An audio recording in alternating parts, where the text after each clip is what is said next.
The broadcast is now starting. All attendees are in listen-only mode. Hi, I'm the webinar organiser, Louise King. Thank you for joining today's presentation, ISO 45001, a new international standard for occupational health safety management systems. Today's presenter is David Parr, our Head of Audit and Technical Services. David represents the British Safety Council on the HS1 committee, which acts as the UK consultation forum with the ISO 45001 Development Committee. David is also on the development panel for the BSI guidance document relating to the implementation of the new standard. You have joined today's webinar listening through your computer speaker system by default. If you'd like to call in using the phone, then just locate your audio pane and select Use Telephone. The dial-in information and access code will then be displayed. You can ask questions using the questions pane. Simply type your question and click Send. At the end of the presentation, we will respond to your questions. If we don't have time to answer all of them, we'll answer remaining questions via email after the session. Right, let's get started, and I will show you over to David Parr. Hello, David. Hi, Louise, and good morning, everyone, and thank you for taking the time out to attend the short webinar update today. As Louise has said, my name is Dave Parr, and I'm Head of Audit and Technical Services at British Safety Council. During the last 12 years with British Safety Council, I've had the opportunity to work with organisations across all sectors, both within the UK and internationally, and I've observed a wide range of health and safety standards from excellent to really quite basic, and it's made it quite clear to me personally that a standardised global safety management framework can only be beneficial to everybody.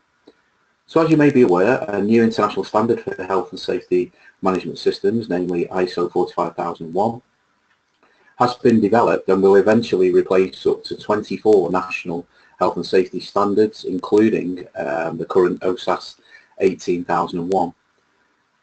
As there are in excess of 100 member countries providing input to this process, ISO 45001 is perhaps arguably the most important health and safety management standard that's ever been developed. And I think from the outset and at this point it's worth emphasising that the new standard is a significant step forward from OH&S 18001, and that organisations who are currently accredited to 18000 may well have some work to do to ensure the transition to 45 results in certification to the requirements of the new standard. So in this short session then, I'd like to outline why there is a need for the new standard, how the standard has been developed, what the content of the new standard looks like, some areas of difference between 18 and 45, and the current anticipated timescales for the launch of the new standard. As Louise mentioned, please do feel free to ask questions or pass comment via the facility outlined by Louise in the introduction. So first off then, why do we consider it necessary to develop an international framework standard for occupational health and safety management systems? The new standard is a natural progression from current 18001, OH&S 18001 model, and is indicative of a trend towards integrated management systems, or at least to develop a standardised approach, a framework approach for management models to follow. Maybe at this point it's just quickly worth refreshing on how 18001 evolved. During the mid-1990s, there was a growing demand from all business sectors, primarily within the UK, for a standardised model for safety management systems which could be adopted across any business, any sector, or any size of organisation. So in 1999, OH&S 18001 was finalised, developed and launched by British Standards Institute, BSI, and proved to be an increasingly popular standard throughout the following years. In 2007, so 10 years ago now, was the last time the standard was revised into its current format to reflect excuse me, changes in legislation at the time and trends of safety management technique. It should be pointed out really at this point that 18001 is not, never has been, an ISO standard.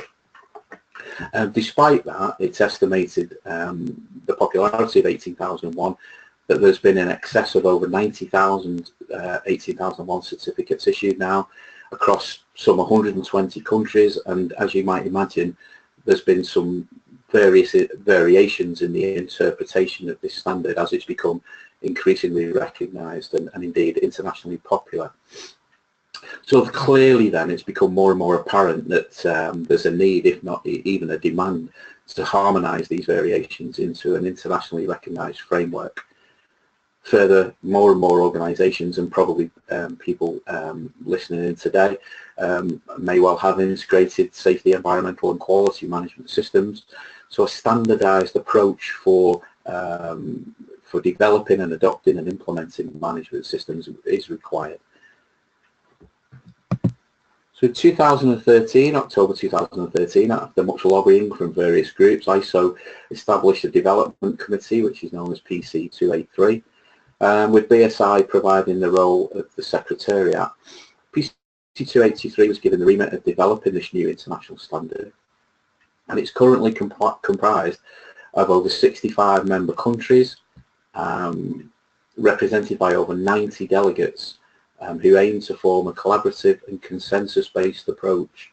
I suspect that that was bullet point there was put in with a touch of irony, because as you might imagine, with over 90 health and safety professionals from 65 different countries, how should we say, the development development of the new standard hasn't been without some difficulty, shall we say. So as an example of this, early in the development of the new standard, the committee could not reach a consensus on whether the terminology should be occupational health and safety or occupational safety and health. I kid you not, they had to take a ballot to determine the outcome of this, which, if you're interested, occupational health and safety won the day. Okay, so as previously mentioned, one of the main drivers for the development of 45001 has been the desire to harmonise standards and the approach to the various management disciplines. And to support this, ISO have developed a management system standard, which is known as Annex SL, which again, people will be familiar with, I'm sure. Annex SL defines a common framework from which all ISO standards should be revised. And people that are familiar with the current, recently revised 14001, the environmental standard, and 9001, which was similarly recently revised, the quality standard, all follow the framework of ISO, of Annex SL. Annex SL itself is modelled on Plan, Do, Check, Act. So as you be aware, Plan, Do, Check, Act is a repetitive management cycle which aims to sort of achieve a balance between management systems and their organisational behaviours. So Annex SL, and thereby the new 45001, includes some interesting requirements within this framework, which include, I wouldn't say new, I hesitate to use the word new, but certainly interesting concepts for health and safety management, such as context of the organisation, a massive emphasis on leadership and worker participation. So if we look a little bit more closely at Annex SL and the makeup of it, there are 10 clauses within the framework for Annex SL, and thereby there are 10 main clause headings for 45001, and you can see them up there. The first 3 are basically introductory, although terms and definitions is quite an important one that we'll take a quick look at shortly. Context of the organisation requires an understanding of how the organisation can have an effect on interested parties and stakeholders. Leadership and commitment, again, just to emphasise, there's an absolute requirement, an explicit requirement on top management in particular to demonstrate leadership and commitment. Planning, which we're probably all familiar with, in how we're going to plan to achieve the intended outcomes of the safety management system. And Clause 7 of Annex SL, and thereby 45001, requires a determination and provision of resources required to effectively implement the safety management system. Clause 8 refers to your control processes, your safety operating procedures and the like, whilst Clause 9 excuse me, refers to how you evaluate the performance of the safety management system through audit, inspections, management reviews and the like. And clause 10 is the act part of the Plan, Do, Check Act, which is looking at obviously non-conformities and corrective actions and continual improvement. With the new 45,001 draft, the one that's recently been issued in April this year, you don't get away with just 10 clauses. There are 42 sub-clauses and a plethora of guidance notes, 39 in fact, which provide excuse me, detail of the intention of each clause rather than how to implement it.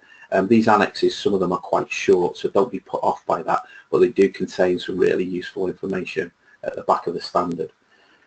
BSI are never slow to miss an opportunity. I'm currently drafting a new UK guidance document, which is going to be called BS 45004, which will provide detail on how to implement 45001 and how to apply it. And the intention is to issue this guidance document basically at the same time as obviously the new standard itself is made available and is issued. My God, that's a busy slide.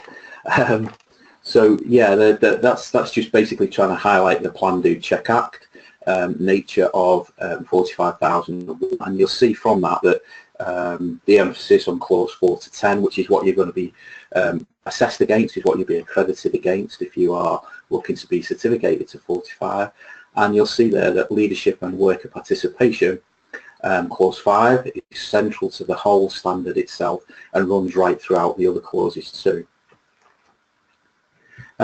Although clause 1, 2 and 3 don't really, you won't be, actually they're basically introductory and they don't really form part of the accreditation process.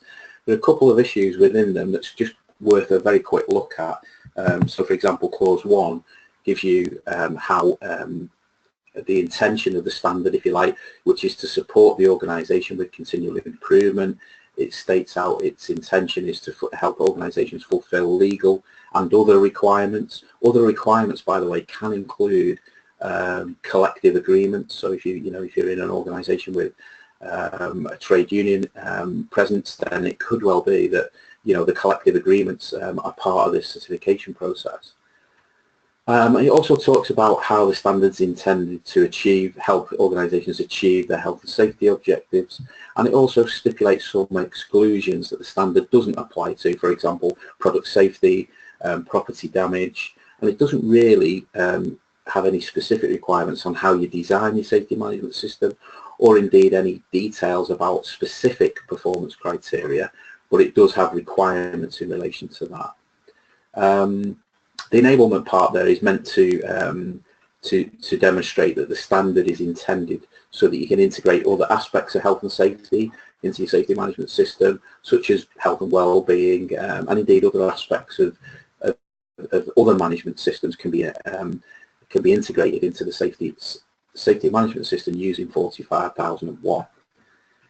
Perhaps one of the most interesting clauses, introductory clauses anyway, is clause 3, which has been tidied up somewhat from the original standard, and it contains some interesting definitions, such as interested party, which is defined as a person or organisation that can be affected, and this is the bit that I find quite interesting, or even perceive itself to be affected by an organisation's decisions or activities. So again, one to keep in mind when you're looking at clause 4. And excuse me, the definition of worker in the standard is defined as a person performing work-related activities under the control of the organisation. That doesn't necessarily just mean employees. So that could mean volunteers, agency workers, contractors and the like. Two of the most important definitions relate to participation and consultation.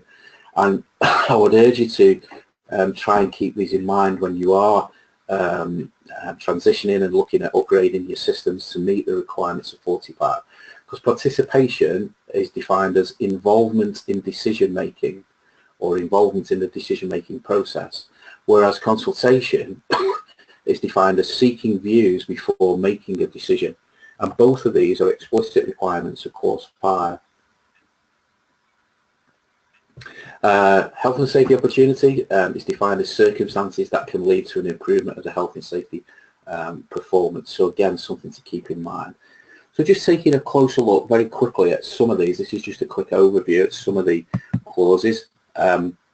Clause 4 is referring to the context of the organisation, and those people that are familiar with 14,001 will be very well versed in this process. So you're now going to be expected to demonstrate that you've considered internal and external factors relevant to the operational activities which have the ability to influence how effective your safety management system is.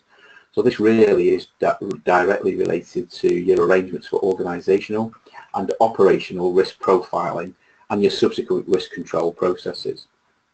So the idea is by understanding the overall context of your organisation and the impact, whether that's actual or potential impact, that you could have on various stakeholders, that you can then determine your scope and the content of the safety management system on a much more informed and appropriate basis. Some of these external factors which may need to be considered during this process include political, legal and economic factors, all of which could have an influence on the business direction, the provision of resources and so on and so on. And the idea of this is to make businesses adopt a wider strategic approach to health and safety management rather than it being the bolt-on function that's often been adopted previously. And people that are familiar with this aspect of the environmental management standard 14,001 will be familiar, I would think, and maybe have even used the acronym there, PESTLE, which again is a useful acronym to keep at the back of your mind when you're looking at Clause 4. So because this lays out the factors that they're expecting you to demonstrate you've considered. Okay, so moving on just on 4.2, an important one that I picked out here, requires an organisation to determine the needs and expectations of workers and other interested parties, and you'll see that the organisation shall, as it says in that slide there. There are 83 uses of the word shall in 45,001. So in other words, 83 mandatory requirements, no if, buts or maybes. So Clause 4.2 then is reminding you that you should consider the needs and expectations of these workers and other interested parties, and obviously these are going to be different for the different groups involved. So an interesting concept. Perhaps the most explicit clause, and indeed the one that's the most significant change from 18,001 in my opinion anyway, and runs right throughout the standard, is leadership and worker participation. And if you think about 18,000, although there is some implied demonstration of leadership required through management reviews and the appointment of a director responsible for health and safety, this is now a really explicit requirement. Organisations, quite rightly in my view anyway, will be required to demonstrate tangibly top management and indeed all levels of leadership management throughout the organisation. So it's a top floor to shop floor approach, if you like, this commitment and leadership towards health and safety. One of the most frequently asked questions that I get asked in terms of this aspect is, what does health and safety leadership look like? And I think if you're being asked that question, certainly within your organisation, then you've got some way to go to demonstrate this.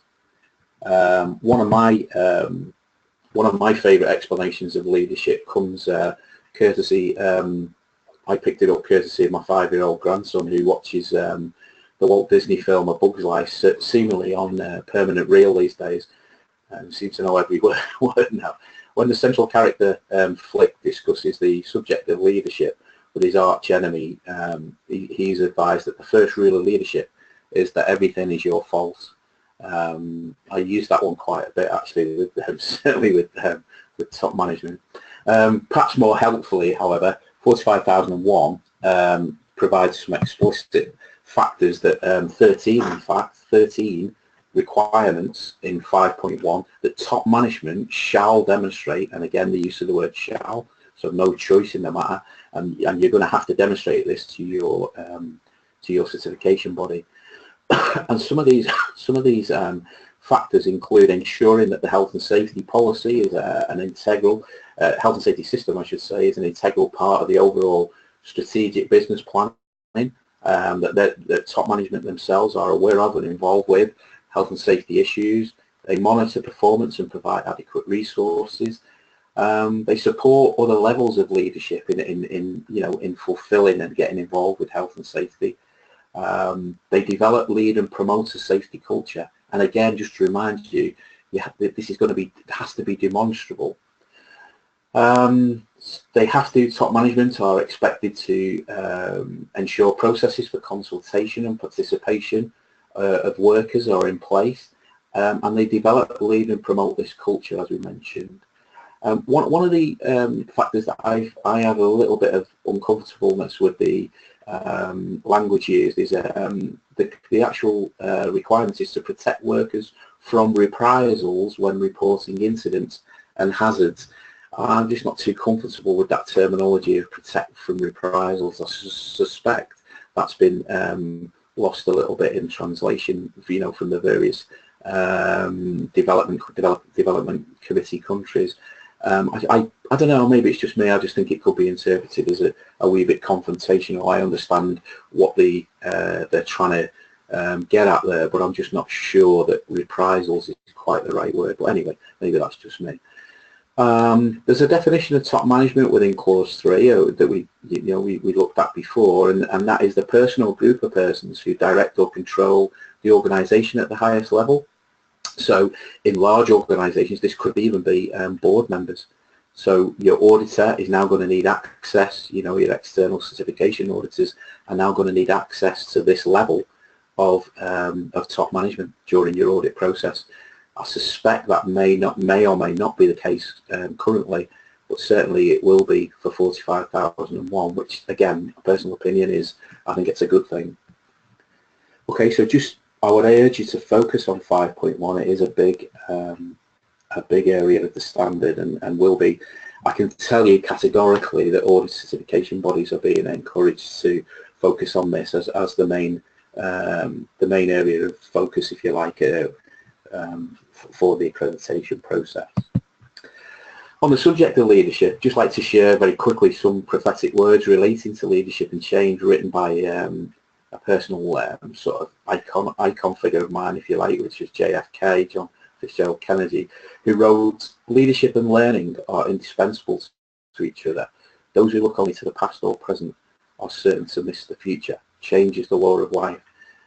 Quite prophetic words, even though they were written 50 years ago, and certainly applicable to 45,001. They're made even more poignant by the fact that he never actually got to deliver that speech. It was due to be delivered in Dallas in the afternoon of November the 22nd, 1963, and obviously we are aware of what happened prior to that. Okay, so moving swiftly on, another explicit requirement of clause 5 and 5.4, and this theme runs right throughout 45,001, is this participation, the consultation with and participation of workers. And this means towards the development, the implementation, and the improvement, the continuing improvement of the safety management system. I don't think that many organisations will have any problem demonstrating consultation. However, there is a difference, and we've seen from the definition that we looked at earlier, there's a difference between consulting and people actively being involved in the decision-making process. And this is going to have to be demonstrated to satisfy 45. It's interesting also, it's just certainly interesting to me, that the standard requires this evidence of non-managerial levels, and it categorically states that as well. So again, one to look out for. Moving quickly on to clause 6, I don't think this is going to cause people too many problems, because this is almost meat and drink to mature safety management systems. In terms of planning, you'll be expected to demonstrate that that it's health and safety is a component part of the overall business planning, and is not a bolt-on area of the business. One thing, excuse me, one thing it does refer to is demonstration that you've also identified and considered opportunities that may arise from this planning to improve the safety management system. And one thing I would urge you to do is revisit your risk management processes and just look if that terminology, you have actually used the terminology opportunities, because again, accreditation bodies will be looking for that you do recognise this. We could well be doing this by default at the moment, you know, through risk assessment, for example, or further controls could well be cited as opportunities, but just make sure that you actually use that terminology in the risk management processes.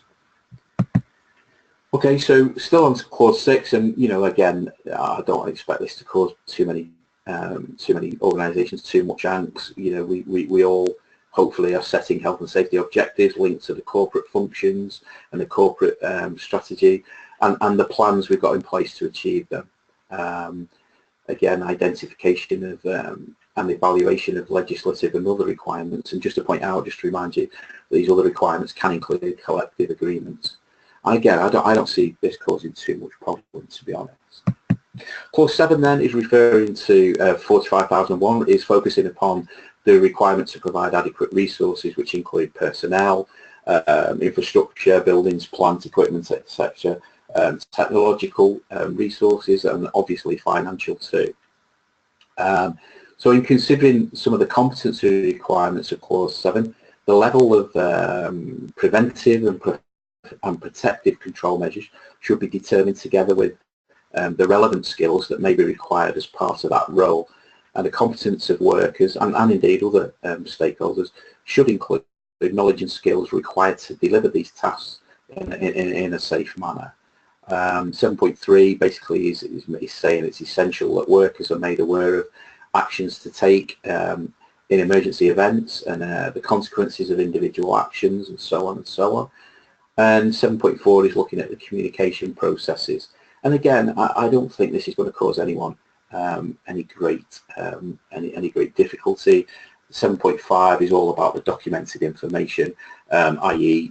your quality management processes. Okay, so excuse me, clause 8 is the doing part, is the operational planning and control, and again, this would include safe operating procedures, safe working procedures, safe instructions, documented records, ergonomic designs. In 8.1.2 there is an actual hierarchy of control, one that we're all familiar with: elimination, reduction, substitution. If you look in there, it's quite a straightforward one, and again, not too sure this is going to cause too much angst for people. Management of change is an important one, and quite rightly has been given some prominence, as has the requirement to manage and control outsourcing, procurement and contractors. Very, very important, and requires processes to be in place, for example, for the appointment, the management and control of contractors, and looks at communication of health and safety requirements to these groups, to contractors, communication of risks arising from contractor activity to your staff, and how you monitor the contractor's performance.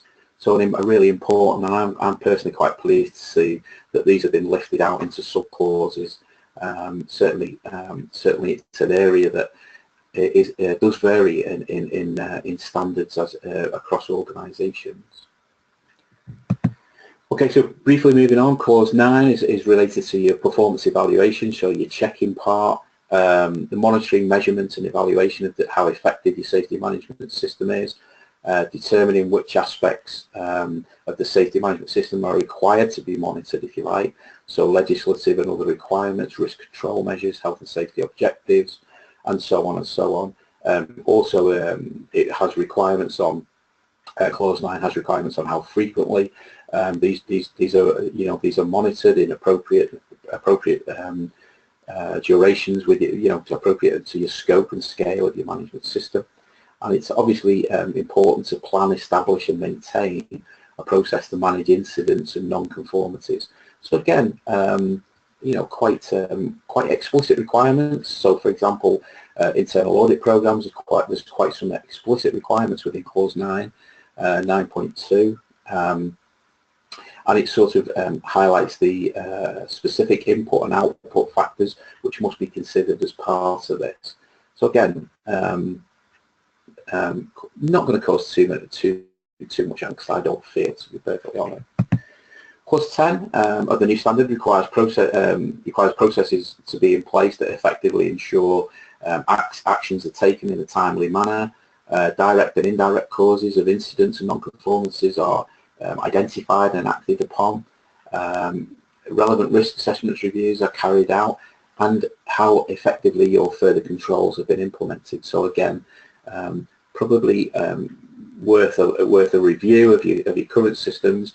But again, I don't think this is going to be a major overhaul for people. In my view, actually just worth pointing out here that in clause 10, there's an emphasis again on participation of workers in this process. And again, remembering what participation means, involvement in the decision-making process. Okay, so that was I appreciate that's a whistle-stop tour of through the clauses, but hopefully that'll give you a flavour of where 45 is going and the main changes from 18,001. As we said, a massive emphasis on demonstrable leadership and commitment from the top levels of management especially. There's a much closer alignment to other management disciplines and other standards such as environmental and quality. There's a big focus on health and safety being integrated into the overall business planning, which can only be positive in my view. This identification of opportunities as well as threats arising from your risk management processes, and a big emphasis on worker participation in the development, the maintenance and the continued improvement of the safety management system. Excuse me. There's also a focus on the prevention of ill health, which is good to see.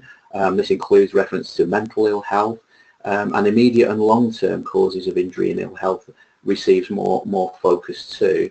And you know, hopefully even in this short session you can see that this is a significant step forward from 18,001, and that's not to decry 18,001. 18,001 is still a very useful and positive framework for safety management systems. But this, in my view, and this is my view, not this is just me speaking personally, 45 takes this to a whole new level. Okay, so where are we, and when is it likely to be implemented? Well, as you are probably aware, the original standard was disapproved. They like to use that word disapproved rather than rejected in May last year. It was only, incidentally, it was only by 2 votes that the standard didn't get through. ISO have a approval criteria of 66% for new standards, which was actually reached in the vote, in the ballot, but they also have a parameter of no more than 25% negative responses, when in fact there were 28%. So, excuse me, that's why it didn't get through last year. They received, PC283 received over 3,000 comments and feedback observations on the standard. These have all been now taken into account, and the new standard was issued in April this year, DIS 45001.2. This is now in a consultation period, and which closes on June the 18th. The ballot will be announced. The results of the ballot will be announced on July the 20th. And the UK will be voting in favour, certainly at this stage anyway, of approval. So if it's approved without significant technical comment, then a decision will be taken in September when PC283 next meet as to whether a final draft stage is required or not. So if these comments and feedback that are received are of a technical nature, a particular technical nature, then it's highly likely that a final draft stage will be required under ISO protocol. If that's the case, it's likely that the issue of the standard will be put back to, say, January, February 2018. But if the final stage is not required, then it's very, very likely that the standard could well be issued back end of October, November this year. But again, it will be all dependent on this, on the nature of these comments. Excuse me. There's been some early concerns expressed from a couple of the contributing countries. France have a particular issue with the outsourcing clause, and the USA also with some of the terminology. But the inside track is that there's an extremely good chance that the standard as it stands now will be approved, and therefore it could even be available and published for November this year. There is an option, if should the standard again be rejected or disapproved, there is an option to issue it as a technical specification, which to us won't make that much difference. It can still be certificated against. It's just in ISO world it doesn't carry as much gravitas. My personal feeling is that it will be approved and that it will be released in November this year. We shall see. Either way then, excuse me, when the standard is published, there'll be a lead-in period for organisations to arrange this transition from 18001, which is likely to be 2 to 3 years. I mean, BSI could actually keep 18001 running alongside 45. That isn't going to happen, because hopefully even in the short session you will have seen that there is a massive difference between the two. So 18001 is likely to be phased out over the next 2 to 3 years. So how should you be planning for this transition? Definitely consult with your certification body if you haven't already done so. There's no reason at all why you can't start this preparation now. Excuse me. Obtain a copy of Annex SL and the new standard itself. These are freely available through ISO, BSI, BSc. We have our own guidance paper on Annex SL, for example, and engage and consult and communicate with your internal stakeholders, especially your senior management, because this is going to have a big impact on them during the accreditation process. Try and assess and review your current levels of leadership, and obviously be realistic and open during this process, and see how many of those 13 requirements on top management in clause 5.1 you currently could demonstrate. British Safety Council ourselves have 45,001 practical workshops. So we've got another one in July, one running in November. We also run these in company, and we have another webinar in December when hopefully the standard will be up and running there. Okay, we're also developing a gap analysis tool from 18,000 to 45,001, and that will be available in the next couple of weeks. So if that's something you're interested in, please visit our website or contact myself or Louise directly, and we can point you in the right direction. So thank you very much for your attendance. I'm going to hand back to Louise now to advise of any queries and to close out the session. Thank you, David. Okay, so it looks like we had quite a few questions. The first is nice and easy. It is from Natasha. Will we be providing these slides after the webinar? And of course, yes. If you could just email us at webinar@britsafe.org, we can then send you the slides. You will automatically be sent a copy recording of the presentation tomorrow in a thank you email. Another question for David is from Alan. Does 45,001 also include the safety and health aspects of products and services offered to others, including customers? Excuse me. Yes, thanks, Alan. It does, but obviously product safety is not in itself an applicable area of 45,001. But if I understand what you're saying, that obviously any of the products that are being developed or sold, or services that are being offered under the control of the organisation, then would automatically, well, I would assume anyway, be part of your safety management system requirements. So in a simple word, the answer is yes, but the product safety aspects themselves are not automatically a requirement of 45001. Okay. Jeff has asked a question: does the structure of the new standard encourage an integrated approach to management in any business? Jeff, yeah, but hopefully, as we've sort of outlined there, that through the Annex SL structure, one of the main intentions of Annex SL is to enable organisations to adopt this generic approach to the management system discipline. So 14,001, 9,001, health and now 45 all follow, or will all follow, or all do all follow the 10 clause requirements. So it should be easier. I'm not advocating that it's an easy process integrating your management systems, but it should make it easier to do this. Yes, so very much so. 45 is aligned with all of that, with that ethos. Yes. Okay. Last question is from Claire. She says, do you think that certification auditors will require upskilling to assess the requirements of the new standard? That's a really good question, Claire. Yes, there will be new competency requirements, and I do know that auditing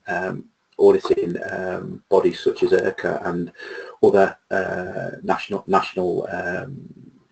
auditing organisations are looking at what upskilling will be required. Obviously, auditors will need to be familiar with 45001, but there are certain aspects of it, such as the one we focused on during this session on the leadership and sort of the interviewing of really senior members of organisations. To be honest, I'd be disappointed, and you might think, oh, you would say that, but we have a best practice audit product in which our auditors are expected to interview top management and board level management. So I would expect, I don't think this is going to cause a problem for our auditors, but in general, yes, there will be upskilling required, most definitely, for certification body auditors. Thank you, that's great. I don't think, we have one last question actually. Hopefully we just have time for that. It's from Nicola. Do you have a template for the standard, i.e. documentation, context of the organisation, etc.? So are you talking, sorry Nicola, can you read that again? Sorry Louise, are you talking about the actual standard itself or a particular clause of the standard? She doesn't specify. It says, do you have a template for the standard? Then i.e. document, how to document the standard. Ah, I see, right, okay. Excuse me. No, I mean, obviously I would encourage you to obtain a copy of Annex SL, or as I say, the guidance paper that we've produced on it. The full draft standard 45001.2 is available from BSI at the moment, and other professional bodies like IOSH and ourselves. Certainly, if you go through ourselves as a member, then we can look at you providing feedback, so we can give you the copy. We can give you copies of this, but it is copyright at the moment too. So in terms of obtaining the standard directly for yourself, do you have templates for each clause? Not really. Because the standard is meant to be adopted by small organisations, large organisations, multifaceted organisations, any size of any sector really. So it's not prescriptive in that respect, Nicola. So it would be very much be down to yourselves to develop templates, if you like, for the documented side of the clause requirements. Great. Okay, well that's all the questions we have time for today. If you do think of any questions later on this afternoon, please do email webinar@britsafe.org. Additionally, if you would like the slides, a copy of the slides, please email webinar@britsafe.org, and we will respond later today and tomorrow morning. So thank you very much for your time, David, and the audience, and everyone have a lovely afternoon. Thank you. Thank you.